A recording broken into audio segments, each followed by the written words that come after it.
So this is the final video of what I've been doing. This is the wildlife pond with its dip pools, and I'm calling that finished. All but a little bit of titivating as we go along. There'll be things that I need to adjust and move around and all the usual kind of things. But I finally finished it. So since I last did the last YouTube, which I said was 99.9% finished, I did go and get the cobbles. These are Scottish cobbles, and I was going to put a piece of plank across there, and I've tried it with a kind of a modern looking plank, and I knew from that it just wasn't gonna work. It's just the materials were too far apart, if that makes sense to you.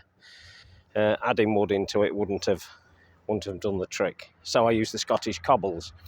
Now, again, remember, this is a wildlife pond, so these Scottish cobbles are really going to help with the wildlife, because wildlife will drop into there, the little insects will drop into there, hopefully the little frogs, if we get any frogs in here. And I've not only put it around that edge, the cobbles, I've also put some in there and some in there, just to give it a kind of a continuity around the pond, so it didn't look like I'd just dropped them around one side and it would stick out like sore thumb. Now, I've also, if you noticed, I've put this brick edging in. Now, these brick edges always tidy things up, and this one here is no exception. These bricks are really, really old. They're really thin. I reclaimed them, and I've used them here just to edge this little section here. Now, I've done nothing special with these. All I've done is dug a trench for each one, or a trench all the way along, actually, but for each one, and then sunk them in. Used a rubber mallet to kind of level them. I don't want them perfect. As you can see, they are not a perfect line, and it does curl off at the end, but that's because it runs down a footpath. I didn't want them in a straight line because it's a wildlife pond. It's supposed to look naturalistic, and if you start introducing too straight a line, and it is quite straight, then you can go away from the original intention, and I didn't want to do that. So that's going to work. Now, as I've dug along, as I've been working on this, and I knew that there were some sort of vegetable plots in here and some fruits like, oh God, what was it, raspberries and red currants and all that kind of thing, I'd been told were planted in this garden and possibly down this section and beyond, through the pergola, the cloister pergola, and they probably went further along. And obviously, as I've been working on the garden, I've come across areas that are more productive than others, this being one of them. And although you can't see it on this video, there's a section that's kind of there across, sorry, I can't see my finger there across and back, comes back across. And when you catch the right light, you can see there's been a bed of some description in this section. And that's probably what's been causing me problems all the way along on here, because I have had problems with this area with trying to get it level. And in fact, it's where that shadow is next to my shadow. It's that shadow there, that big shadow where it's all sitting, where the border was probably likely to be. So, with that in mind, this is a part of moving on to the next stages. We've got to keep in mind that all the time I'm adjusting and making slight changes or big changes in this garden, and that's what I want, because I want to keep it interesting. And although I might have felt that these things were right at the time, as we progress, we need to change things. But what we do need to start with, as far as I'm concerned anyway, I want to have a nice garden that I can walk around any time of the day and it'll look great. I wanted a little journey around the garden, which is why there's a lot of paths around the garden, but my paths are wide for good access. Remember, I will be opening this garden at some point. I've opened it this year once to a gardening club, but since they came, there's massive changes. Absolutely massive changes. I don't even think the cloister pergola was here. Maybe it was, but I don't think it was. I know parts of it were, but that's a change that I've made, and I want to keep it interesting, but I don't want at the same time to be making work for myself. But I'm a creative gardener, and I do want to I do want to make it look interesting all the time and throw a few new things in there. And as you get building things, you suddenly realise that actually something else would look better there. And I know we're all guilty of changing things. While we're here, let's bring your attention to that. That's just simply a ridge tile that we got off when we put the new extension onto the building. We had a spare ridge tile, and I've used it here, and some of those clay pots which I've collected. I may stick some sticks into them, put some sticks in for the insects, and then they can use that as a home. Frogs might sit in there from time to time, who knows. Now, as I said, I wanted to dip this area here. This area here was going to be lower than the rest, and it is lower than the rest. And what I wanted was the rain and the water to fill up and move down to here where there's a Rheum palmatum, where this is, where this stick is. Last night it absolutely poured it down all night, and as you can see to my footprint there's water, so it's doing exactly what I'd intended it to do. I actually stood on there while I was putting the cobbles in, and I just wanted to leave it there so I could show you that I was correct doing what I'm doing. So the overspill is definitely coming this way. So that's quite nice. Oh, we got a buzzard flying over. Look at that. The seagulls attacking it. Shame really that they have to keep attacking them. I love them. We get red kites over here as well. We've now got red kites on the Lincolnshire Wold, so that's really nice. Up to 3 or 4 years back, we hardly ever saw one, but now we do, which is really nice because, as you know, I love wildlife. Anyway, where was we? Getting distracted again. Wildlife, that's what it does. It distracts you.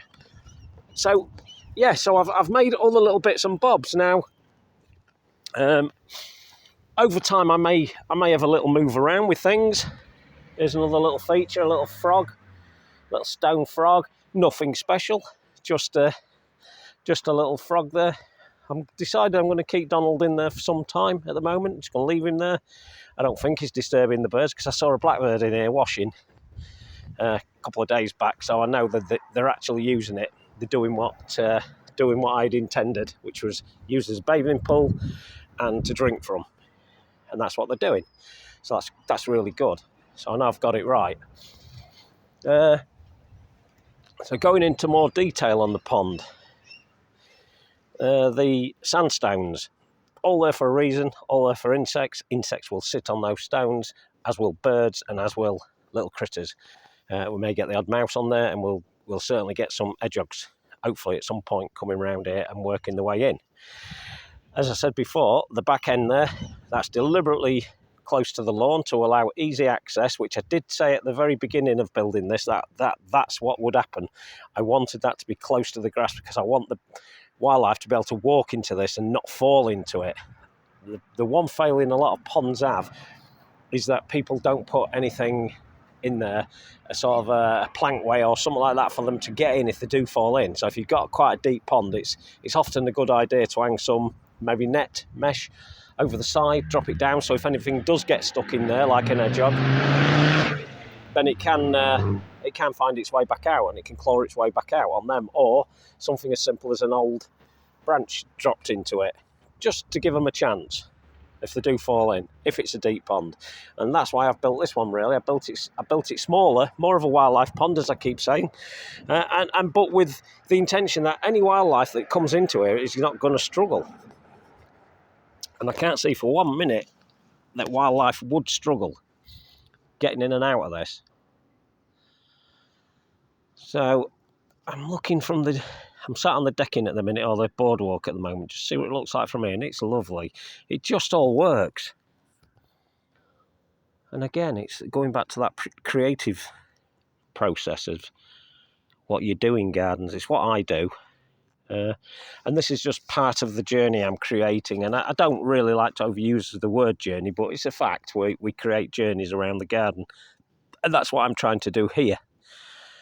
So I'm happy with this. I mean, when I moved in 2 or 3 years ago, I wasn't going to have any ponds in here. And then I visit a friend down at Caister, and she's got a pond that I did help initially with. I didn't do a lot with it, but I was there when she initially had it dug out and guided that a little bit. And I loved the way she's done hers, and she's done something similar. It's probably 4 times bigger than this, but hers lies quite close to the grass so that wildlife can dip in and out. She's got quite a few plants in hers, And as I said before, I don't know whether I'll have a plant in it. We may have some oxygenator in there of some description, but not something that'll take over. Yeah, so I was inspired by her pond as to the style that I wanted, and I wanted to give it that look. And, you know, you don't have to rob ideas. You can borrow them, which I've done there. I borrowed that idea. This is nothing like hers. Hers is a lot bigger than this, but it has some of the elements that I've picked on here. But I've done ponds like this in the past. If I'm honest to myself, I've done this type of pond before. Never to this degree, admittedly. And in some instances, I've had a plastic reformed pond. The plastic ones you buy, and they are terrible, to be honest. But this type of pond is more naturalistic, looks fantastic. You can fiddle around with it to your heart's content. When summer pops in, all this growth is going to come up, and this is going to be settled more into its environment. Now, if you're worried about this corylus being there, because it's a tree, and we always hear don't put too much shade near your pond, and it is true, it needs a bit of shade though. Ponds need shade, that's why we put plants into them, to stop the algae running amok. But, to be honest, you need to not overshade it, and this isn't overshaded, because if we just follow up here, you'll see that the sun is over there. So the sun's above that big tree in the background at the moment, and this is south facing all the way there. So all summer we get south sunshine, in fact too much sometimes, to be quite honest with you, too much sun. But so it's going to have plenty of sunshine on it, and so shade isn't going to be a problem for it. In fact, if anything, probably too much sun's going to be a problem for it. Hopefully not. Hopefully it should be fine. Who knows? What else can I tell you? Well, will I change it? I don't know. Because I'm like that, aren't I? I change things all the time. And, you know, you've seen it before, and you can kind of see what I've done as I've gone along. And you see that you've seen that I've made several changes to it.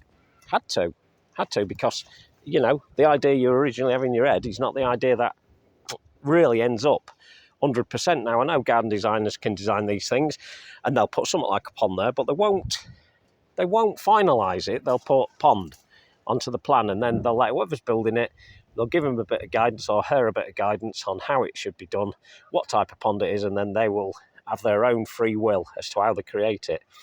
And that's kind of what I've done. I've kind of said I wanted a pond there. It wanted to be a wildlife one. I didn't want fish in there. And so I haven't put any in, and I don't want any in, and it's not deep enough for fish. Well, it probably is, but I'm not putting them in. I wanted it simply for wildlife. I'm hoping some of the water boatmen will find their way down there, because they are up at the Cow Drinker. And if we can get one of those in there, it'd be great. In fact, if I see them come back to life in the springtime, I'll collect a couple and throw them in there. One of the best ways, as we all know, to get wildlife establishing quicker in one of these ponds is to go and find an old pond that's been going for some years, take a bucket full of water out of it and pour it into your own pond, and that introduces bacteria and all that kind of stuff, and all the kind of pond wildlife that we would expect to find in little pools like this. That makes it more interesting, quicker. It just speeds the process up. This is going to happen anyway. This process of wild things coming in is going to happen anyway. So I aren't too worried, but it'd be nice to get it going a little bit quicker, which I will. So it's looking good, and it looks good from all angles. And again, it goes back to this journey. So let's not get carried away, but let's just show you. So this would be coming from the back of the garden up to it. And we'd walk around this section here, and we would come across it through the fence there. And that's a Lincolnshire post and rail that I put into all my gardens. And it just looks good immediately, and I love it. But there's a path running down the side of it, and then up to the front.